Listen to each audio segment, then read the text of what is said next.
YP math classes में मैं यशपाल सिंह आपका स्वागत करता हूं। हम पढ़ रहे हैं आज आपकी कक्षा 10 की प्रश्नावली 7.2 और 7.2 का प्रश्न संख्या 3 देखेंगे आज। जो विद्यार्थी मेरे चैनल पर पहली बार आए हैं वो चैनल को सब्सक्राइब करें तथा वीडियो को देखने वाले विद्यार्थी वीडियो को लाइक करें। यदि आपको अच्छे से समझ में आता है तो बढ़िया कमेंट किया करें तथा अपने अन्य मित्रों के साथ शेयर करें। देखिए क्वेश्चन नंबर 3 में कहा गया है कि आपके स्कूल के खेल कूद क्रियाकलाप आयोजित करने के लिए एक आयताकार मैदान एबीसीडी में चूने से परस्पर 1 मीटर की दूरी पर पंक्तियां बनी हुई हैं। आप चित्र में देख सकते हो। चित्र में देखो जो पंक्तियां बनी है ना वो कितनी दूरी पर है, 1 मीटर की दूरी पर पंक्तियां बनी है। एडी के अनुदेश 1 मीटर की दूरी पर 100 गमले रखे हुए हैं। एडी के अनुदेश 1 मीटर की दूरी पर कितने गमले रखे हुए हैं? 100 गमले रखे हुए हैं। तो इसके लिए मैं कह सकता हूं कि एडी का मान कितना होगा? 100 होगा, क्योंकि गमले कितने हैं? 100 है और प्रत्येक गमला 1 मीटर की दूरी पर रखा है। पहले प्रश्न को ढंग से समझना। प्रश्न में कुछ भी नहीं है, प्रश्न समझ में आना चाहिए। तो एडी का मान 100 है जैसा कि आकृति 7.12 में दिखाया गया है। अब निहारिका दूसरी पंक्ति में एडी के 1/4 भाग के बराबर दौड़ती है। देखिए दूसरी पंक्ति में आप चित्र देख सकते हो। और मेरा निवेदन है कि जो ऑनलाइन लेने वाले विद्यार्थी भी कोशिश यह करें कि सामने गणित की पाठ्य पुस्तक खुली हुई होनी चाहिए और बगल में नोटबुक और पेन भी, हाथ में पेन होना चाहिए, है ना। समझते आए और आराम से लेंगे उस बात को, ठीक है। देखिए दूसरी पंक्ति में, कौन सी पंक्ति में? तो आप चित्र में देख सकते हो जो नीचे की पंक्ति है वो एक्स अक्ष को दिखाएगी और एडी है वो गमले रखे हुए हैं वो काय को दिखाएगी? वाई अक्ष को। तो देखिए दूसरी पंक्ति में चलती है तो एक्स अक्ष का निर्देशांक कितना होता है? 2। कितना होता है? तो दूसरी पंक्ति में चल रही है, दूसरी लाइन में चल रही है तो एक्स अक्ष का निर्देशांक कितना होगा? 2। अब एडी के 1/4 भाग के, एडी का 1/4 भाग कितना होगा? देखिए एडी का 1/4 भाग, तो एडी का की जगह पे इंटू एडी का मान कितना है? 100 है। का की जगह पे इंटू 1/4, 4 से कितनी बार कट जाएगा? 25 बार। तो एडी का कितना चलती है? 25 गमले तक। कितने गमले तक चलती है? अरे उसने ये कहा है कि एडी के 1/4 भाग। अब एडी में कितने गमले रखे हुए हैं? 100 का 1/4 करोगे कितना हो जाएगा? 25। तो दूसरी पंक्ति में कितने गमलों तक चलती है वो? 25 गमलों तक। कितने गमलों तक? 25 गमलों तक। फिर आगे कहा गया है वहां एक हरा झंडा गाड़ देती है। कैसा झंडा? हरा झंडा गाड़ता है। तो हरे झंडे के निर्देशांक, हरे झंडे के निर्देशांक देखिए। अब हरा झंडा दूसरी पंक्ति में चल रहा है तो एक्स अक्ष के निर्देशांक कितने हो गए? 2। और वाई अक्ष तक कितना चलता है? एडी के 1/4 भाग। एडी के 1/4 का मतलब कितना हो रहा है? 25। तो हरे झंडे के निर्देशांक क्या हो जाएंगे? 2,25 हो जाएंगे। बात समझ में आई? कितना हो जाएंगे? 2,25। अब आगे कहा गया है कि वहां प्रीत 8वीं पंक्ति में एडी के 1/5 भाग के बराबर दौड़ती है। अब एडी का क्या ज्ञात करेंगे? 1/5वां भाग ज्ञात करेंगे। हाँ, एडी का 1/5 भाग।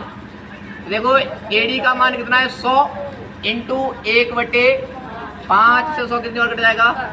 20 बार। तो कितना आ गया? अब प्रीत है वो कौन सी पंक्ति में चलता है? 8वीं पंक्ति में। अच्छा चलती है प्रीत, सॉरी कोई दिक्कत नहीं, मुझे नहीं पता है कौन है, मैं तो केवल नाम पढ़ पा रहा हूँ यहाँ से। हाँ, प्रीत 8वीं पंक्ति में। तो एक्स अक्ष के निर्देशांक क्या हो जाएंगे? 8। और एडी पर कितना चलती है? 20। कितना चलती है? और वहां कौन सा झंडा गाड़ देती है? लाल झंडा। तो ये क्या हो जाएंगे? लाल झंडे के, लाल झंडे के निर्देशांक क्या हो जाएंगे? 8,20 हो जाएगा। बात समझ में आई? यानी कि एक था कौन?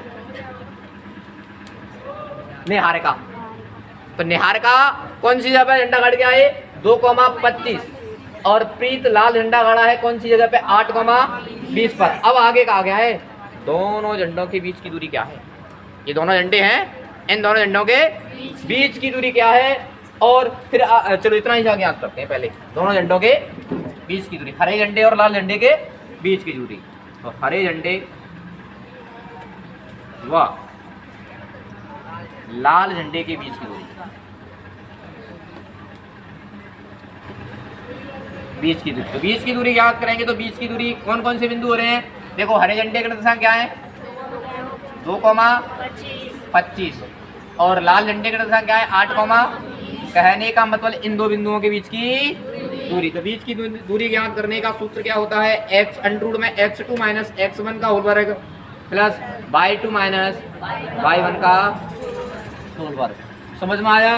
तो देखिएगा x2 ये x1 हो जाएगा, ये y1, ये x2 और ये y2। तो x2 माइनस के x1 8 माइनस के 2 का वर्ग प्लस 20 माइनस के 25 का होल वर्ग। समझ में आया? तो देखो इधर अंडर में 8 में से 2 आएगा, कितना बचेगा? 6 प्लस 20 और माइनस के 25 कितना बचेगा? माइनस के 5। तो 6 का वर्ग कितना हो जाएगा? 36 और 5 का वर्ग कितना हो जाएगा? 25। 25 और 36 कितना हो जाएगा? 6 और 5 11 की 1, 3 2 5 1 61। क्या हो जाएगा? 61। अच्छा वर्गमूल 61 क्या आएगा? मीटर आएगा। क्यों? क्योंकि गमला रखा हुआ है वो कितनी दूरी पर है? मीटर पर। कितनी पर है? 1 मीटर पर है। तो क्या लिखेंगे फिर? 61 मीटर। तो दोनों झंडों के बीच की दूरी कितनी होगी? Under root 61 metre. फिर अब ये आगे और कहा है, आगे कहा है कि यदि रस्म को नीला झंडा इन दोनों झंडों के बीच, दोनों झंडों को मिलाने वाले रेखाखंड के ठीक आधी दूरी यानी कि बीच में गाड़ना है, तो उसे झंडा कहाँ गाड़ना होगा?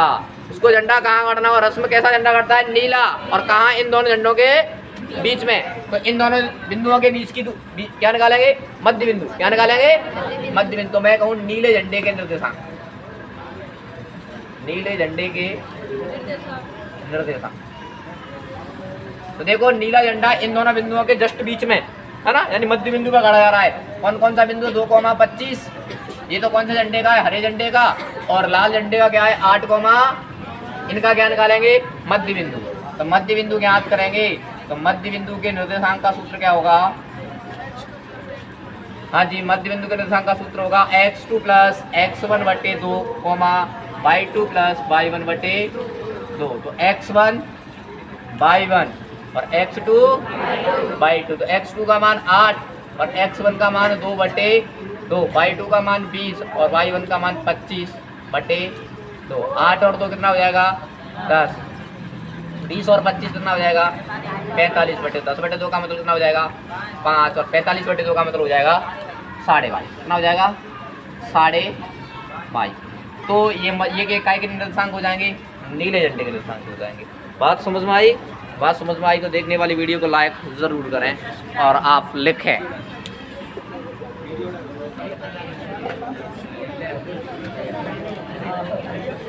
देखिएगा प्रश्न संख्या 6, आवाज ना करोगे। प्रश्न संख्या 6, प्रश्न संख्या 6 में कहा गया है कि ये बिंदु है 4।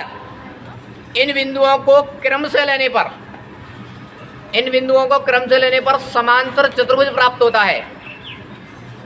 तो x और y के मान ज्ञात कीजिए। क्या होता है? समांतर चतुर्भुज। अर्थात मैं इन बिंदुओं को क्रम से लिखूंगा और क्रम से मिलाएंगे। ये मान लिया मैंने ABCD कोई चतुर्भुज है। A के निर्देशांक 1, 2, B के कितने 4, y, C के कितने x, 6 और D के कितने हो जाएंगे 3, 5। ये बिंदु हो गए। और ध्यान रखना क्रम से कहा गया है, इधर देखो, क्रम से कहा गया है और क्रम बदल दिया आपने तो प्रश्न गलत हो जाएगा। समझ रहे हो ना? ये यहाँ से फिर ये ले लिया, ऐसे नहीं, ये क्रम से ही लेने हैं। हाँ, क्रम से ही लेने हैं। तो देखिए समांतर चतुर्भुज के शीर्ष प्राप्त होते हैं। कल भी हमने एक प्रश्न पढ़ा था कि समांतर चतुर्भुज के विकर्ण परस्पर समद्भाजित होते हैं। कैसे होते हैं? समद्भाजित होते हैं। हाँ जी, लंब समद्भाजित नहीं होते हैं, ध्यान रखना। परस्पर कैसे होते हैं? समद्भाजित। हाँ, समांतर चतुर्भुज के विकर्ण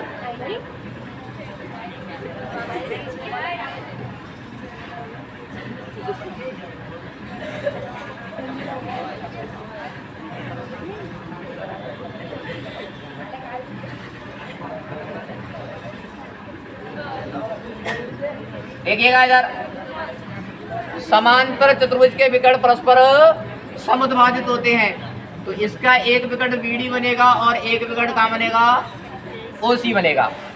तो मैं कहूँगा,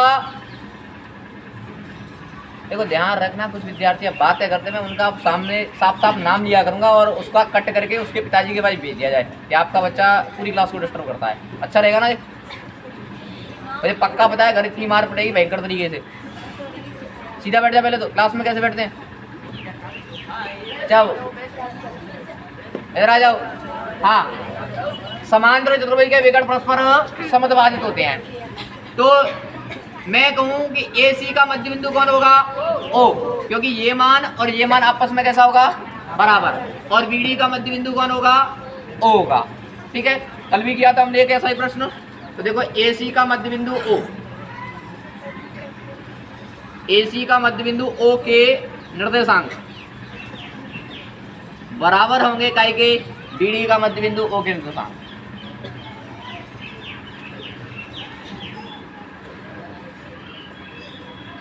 देखिए बिंदु O तो एक ही है, बिंदु O है, ये बिंदु एक ही है। या तो मैं इसको ये बोलूं कि AC का मध्य बिंदु है, अथवा क्या बोलूं, BD का, तो दोनों बातें आपस में कैसी होंगी, बराबर। मध्य बिंदु क्यों हो रहा है, क्योंकि समांतर चतुर्भुज के विकर्ण परस्पर समद्विभाजित होते हैं, ये मान और ये मान आपस में बराबर होगा, ये मान और ये मान आपस में बराबर होगा, इसीलिए ये क्या होगा, मध्य बिंदु होगा। क्या होगा, मध्य बिंदु होगा। तो AC के मध्य बिंदु O के निर्देशांक, तो देखिए मध्य बिंदु के निर्देशांक का सूत्र क्या होता है, x2 plus x1/2 y2 plus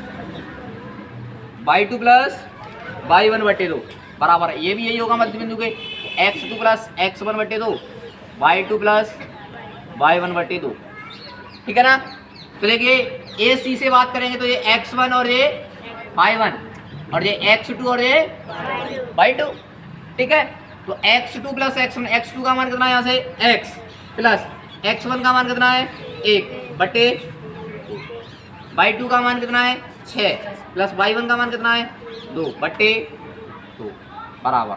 इसी प्रकार अब BD देखेंगे तो ये x1 y1 और x2 y2, तो x2 प्लस x1 कहता हूँ मैं, x2 का मान 3 और x1 का मान 4/2, y2 का मान कितना है 5 प्लस y1 का मान कितना है y/। बात समझ में आ रही है? बात समझ में आ रही है? तो इधर देखो, x प्लस 1/2, ये जुड़ेगा नहीं, x प्लस 1/2 कोमा 6 और 2 कितना हो जाएगा 8, वो 8 में 2 का भाग दोगे तो कितना आएगा 4 आएगा बराबर। इसी प्रकार 4 और 3 7/2 कोमा 5 प्लस y जुड़ नहीं पाएगा तो 5 प्लस y/2। इतनी सी बात समझ में आई? तो हमने कल के एग्जाम्पल में देखा था। अब देखो ये बिंदु, ये क्या है, O का निर्देशांक, ये क्या है O का निर्देशांक, तो दोनों के आपस में मान कैसे होंगे, बराबर होंगे। कैसे मान होंगे, तो इसके बराबर ये मान लिखेंगे, x अक्ष के बराबर होगा y अक्ष, तो यहाँ से x अक्ष के निर्देशांक क्या है, x प्लस 1/, बराबर 7/। तो नीचे दोनों के 2 से 2 कट जाएगा, क्या बचेगा, x प्लस 1 बराबर 7, तो ये 1 उतर जाएगा तो क्या हो जाएगा, सॉरी माइनस का क्या हो जाएगा, तो x का मान 6। ठीक है, अब y अक्ष के बराबर होगा, इधर क्या है 4, उधर क्या है 5 प्लस y/2, क्या है 5 प्लस y/2, 2 है, 4 कहाँ है, देखो इधर 1 गुणा करोगे तो 5 प्लस y, 4 दूनी 8, ये 5 उधर जाएगा, क्या हो जाएगा माइनस का, क्या हो जाएगा माइनस का, कितना बचेगा 3। अतः x का मान कितना आया 6 और y का मान कितना आया 3। बात समझ में आई? तो देखो, और वीडियो को देखने वाले विद्यार्थी वीडियो को लाइक जरूर करें।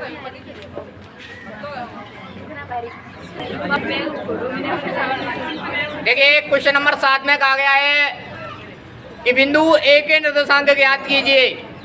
बिंदु A के निर्देशांक ज्ञात कीजिए यदि AB वृत्त का क्या है, व्यास, क्या है AB वृत्त का व्यास है और जिसके केंद्र के निर्देशांक है 2, -3 और V के निर्देशांक है 1, 4। तो आपको बिंदु A के निर्देशांक ज्ञात करने हैं और AB को क्या बताया गया वृत्त का। अच्छा, कौन है ये प्रथम पद, समांतर श्रेणी नहीं चल रही है यहाँ, तो ये आवाज आएगी प्रथम पद। चलो कोई दिक्कत नहीं है। हाँ देखिए ए बी वृत्त का व्यास है, आवाज ना करोगे। ए बी वृत्त का व्यास है तो मैं कह सकता हूँ ये केंद्र होगा, वो ए बी का क्या होगा, मध्य बिंदु। क्या होगा? क्यों? क्योंकि एक वृत्त में कितनी भी त्रिज्याएं बनाई जाए, सभी त्रिज्याएं कैसी होती हैं, समान माप की होती हैं। कैसी होती हैं? तो ये त्रिज्या और ये त्रिज्या दोनों आपस में कैसी होंगी, बराबर होंगी। तो ओ है केंद्र बिंदु, तो वृत्त का क्या, वृत्त के व्यास का क्या होगा, मध्य बिंदु। तो देखिएगा आज हमें ए के निर्देशांक ज्ञात करने हैं, तो मैं मान लूंगा, माना ए के निर्देशांक, ए के निर्देशांक क्या हो जाएंगे, x1, y1। ये बिंदु ए है, इसके निर्देशांक क्या हो जाएंगे, x1, y1। ठीक है। अच्छा देखो अब ए बी का मध्य बिंदु कौन है, ओ है या नहीं? क्योंकि ए बी वृत्त का व्यास है और ओ क्या है, वृत्त का केंद्र है, इसलिए ए बी का मध्य बिंदु कौन है, ओ। तब मध्य बिंदु के निर्देशांक का सूत्र होता है x2 plus x1/2, y2 plus y1/, ये काय का होता है, x का, और ये काय का होता है, y का होता है। ऐसा क्यों लिखा है, समझ में आएगा। देखो मध्य बिंदु दिया हुआ है, ओ जाके निर्देशांक पता है कितना, 2। तो x अक्ष के निर्देशांक कितना है, 2। तो x का मान यहाँ से कितना है, 2 है। x2 का मान देखो, x1 y1, और ये क्या हो जाएगा, x2 का मान कितना, 1 प्लस x1 का मान x1/2। आई बात समझ में? इसके नीचे तो क्या लगेंगे, 1, और बच गुणा करें तो ये आ जाएगा 1 प्लस x1, और 2 का 2 से गुणा करोगे तो 4, और ये 1 उधर जाएगा तो माइनस का, x1 बराबर कितना बचेगा, 3 बचेगा। कितना बचेगा? इसी प्रकार यहाँ देखा जाए तो मध्य बिंदु O है, जिसमें y के निर्देशांक कितने हैं, -3। कितने हैं, बराबर y2 का मान कितना है, 4 प्लस y1 का मान कितना है, y1/2/1। 1 का यहाँ से गुणा करोगे तो 4 प्लस y1 बराबर -6। तो देखो ये 4 उधर जाएगा तो क्या का हो जाएगा, माइनस का। क्या का हो जाएगा, माइनस का। तो y1 का मान कितना हो जाएगा, -के। अतः बिंदु ए के निर्देशांक क्या हो गए, बोलो। बिंदु ए के निर्देशांक क्या हो जाएंगे, 3, -के। बस समझ में आई बात, छाप लो।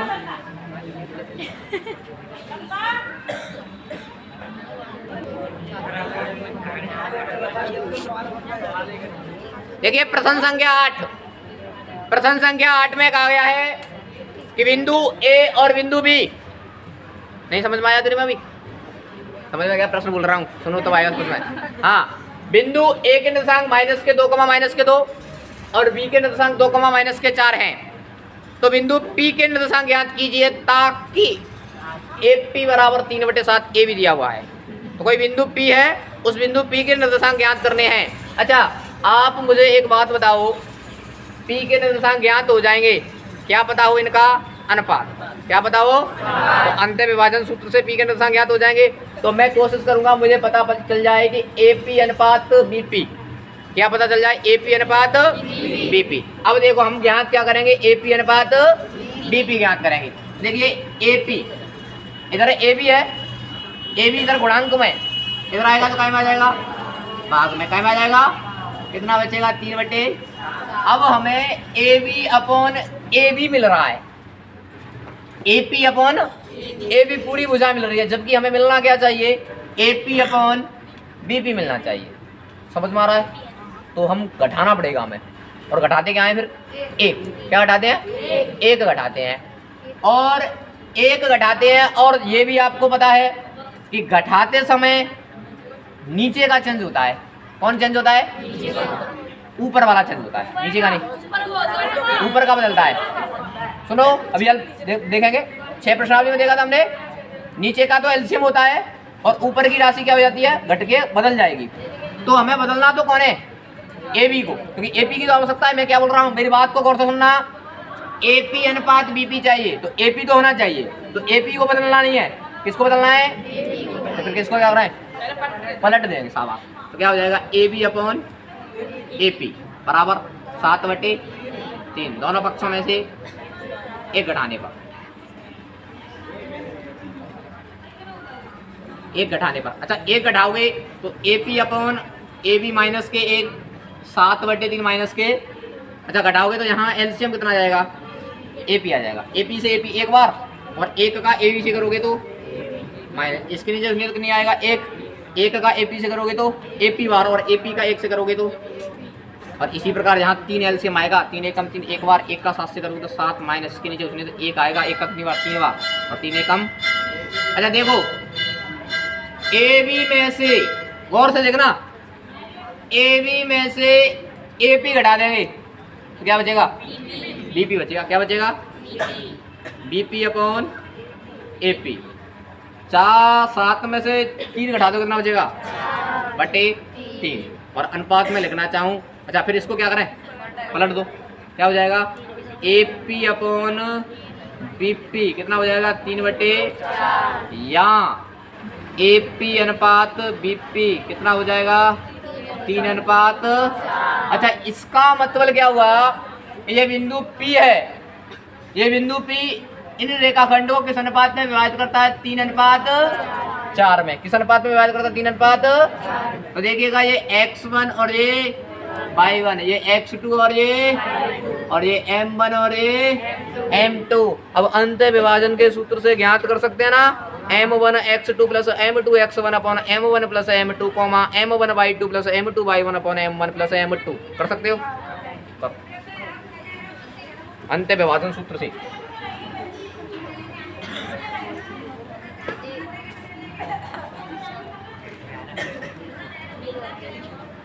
अंतर विभाजन सूत्र से बिंदु P के निर्देशांक लिखो, लिखो माने का मना किया है। अच्छा ले अब लिख लो, लिख लो फिर, लिख लो आप लोगों।